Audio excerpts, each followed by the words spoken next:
Hey guys, what's going on? My name's ClarkPanda33, and welcome back to Destiny 2, where in this video I'm going to be showing you guys Xur's inventory for the week, and after that I'm also going to go over the This Week at Bungie. Now, I've done, or I think I did, some Xur videos in the past, just showing off his inventory, and plenty of other people, will show off Xur's inventory for the week. Probably a bit more punctual than I will. But nevertheless, there's no shortage of this kind of content. So I wanted to kind of, mix it up a bit and throw the This Week as Bungie at the end of this video as well. Just to, I don't know, just kind of keep it more entertaining, keep you guys more informed. But as you can see, Xur this week is located in the Winding Cove, and I don't know if anybody else shares this sentiment, but I will sort of miss the 5 a.m., 4 a.m., depends on what daylight savings time it is, but I'm gonna miss the, early as fuck o'clock in the morning running of the Xur, where everyone loads into a new tower and sprints around, everyone scatters trying to find Xur first, because now he'll show up on a random planet, but he shows up on the map, so he's not overtly difficult to find, but, I think it's a cool change how he'll show up randomly instead of in the tower every week, but, maybe it's because the 9 know that the tower is vulnerable now, who knows? Haha, lore. But anyway, this is Xur's week for the inventory. Inventory for the week. He has got the Vigilance Wing, which is a sexy Trials of Osiris, that's a Destiny 1 reference, themed pulse rifle. Perk is Harsh Truths. It shoots a 5-round burst, and you can read the rest of the perk there as well. But the 5-round burst is ridiculous, and these are the rest of the perks that it does come with. Last Stand is a great perk. It synergizes well with its exotic perk. But yeah, this exotic is gorgeous looking. It's got interesting lore behind it. I love the lore tabs for the exotics now. But yeah, aside from the Vigilance Wing, for the Titan this week, he brings an insurmountable skull fort. This is actually an exotic helmet from the first Destiny, which I am personally happy to see back. I always liked its design. Its legendary perk, Transfusion Matrix, makes it so your melee ability is now fucking stupid, especially if you are a PvE player who enjoys Shoulder Charge. Those are the other 2 perks for him, and yeah, that's what it looks like, and you're gonna see a bit of gameplay with how this helmet works at the end of the video when I'm discussing the This Week Bungie. There's the lore for the Skull Fort if you want to pause and read that. But anyway, let us move on to Xur's next bit of tasty inventory, which is the Foe Tracer. Foe Tracer is a phenomenal hunter helmet, that's what they're called. This perk, Relentless Tracker, it marks enemies, which is nice, but it deals the amount of damage. Okay, so an enemy's health gets red bar when it's at 30% or below. So basically, if it's 1% below 30, you will do 1% more damage. 2% below 30, 2% more damage, so on and so forth. That is how I understand it, at least. It's amazing, especially on raid bosses. Highly recommend this one if you play Hunter. If you can, pick it up, definitely.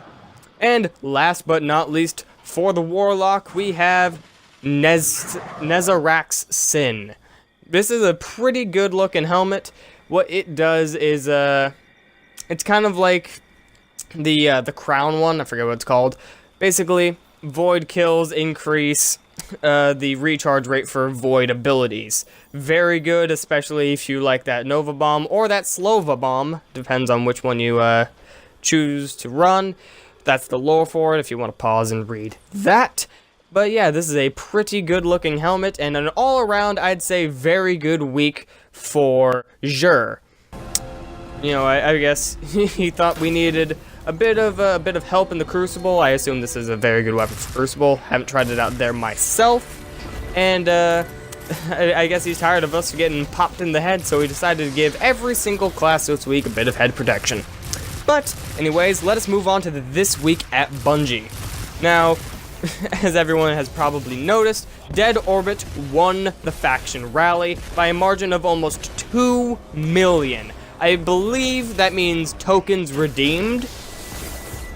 So, I guess that's how they, I guess that's kind of how they gauge it, is whichever faction had the most tokens redeemed is the faction that won. And out of 61 million, I believe, total